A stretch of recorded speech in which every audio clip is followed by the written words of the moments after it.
Another alert, Trump administration now cranking up the pressure on Iran, reimposing stiff sanctions that were suspended under the Iran nuclear deal. Florida Congressman Ted Yoho serves on the House Foreign Affairs Committee, here to talk about this and more. And, sir, thank you for your time. Good morning to you. Thank you, Bill. What do you think the effect of these sanctions will be? I think that the effect you're going to see is that Iran will come and start negotiating in good faith. You know, that's something they've never done. I was there when John Kerry came in and we were talking about this deal. This was a very bad deal from the get-go, and I stand with President Trump to get rid of this deal and have it renegotiated. You know, ultimately, we do want that peace with nobody having the nuclear weapons, especially a rogue regime like Iran, you know, the largest state sponsor of terrorism in the world.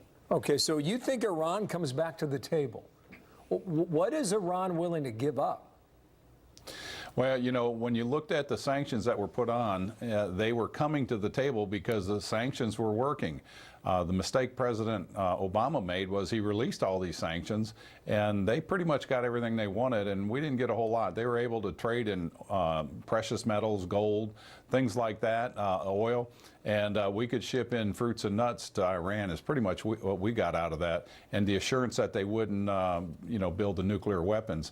But they've operated out of not good faith since the beginning. Okay, and so okay. I Now, think if you believe that, then I'm taking your argument here. If you've got more sanctions coming, right? The oil gets sanctioned in early November, I do believe, based on the schedule. Right. So Iran's going to be on bended knee. And you think that's enough to get them to change their behavior? I think when you see the citizens of Iran speak up like they are now and putting the pressure internally on the Ayatollah and his cronies, you will see Iran come to the table, because it's the people of Iran that are really putting the pressure. And I think you'll see people in the international community side with the president. And it's, again, we've seen this play out so many times. People either choose to do business with the United States of America or a rogue regime like that. They are the leading state sponsors of terrorism.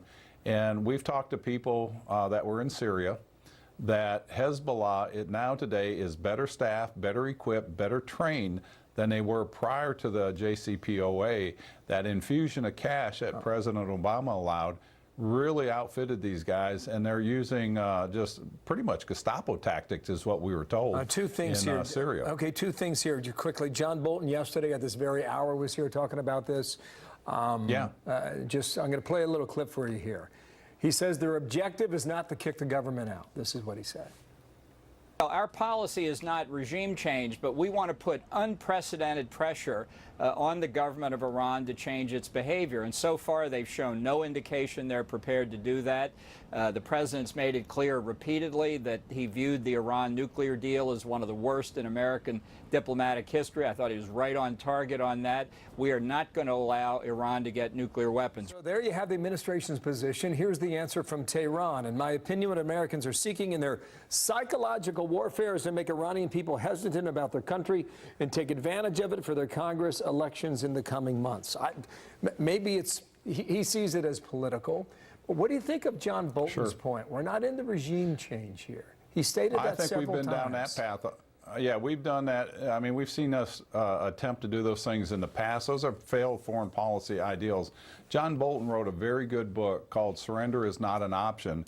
And he talks about how Iran has been caught over and over again over the last 35, 40 years, lying and then cheating on sanctions and not owning up to this. You know, the time for that has to come to an end. And when Iran comes to the table to build an economy and empower their people and stop meddling around the world, they've got a footprint around the world in South America and Central America where they're have the madrasas that have radical Islamic ideals going out. This is not helping anybody in any country. Sir, thank you for your time. Ted Yoho from Florida. Thank you for your Thanks, Bill. perspective, and we'll see what comes of it. Thank you, Sandra. Thank you.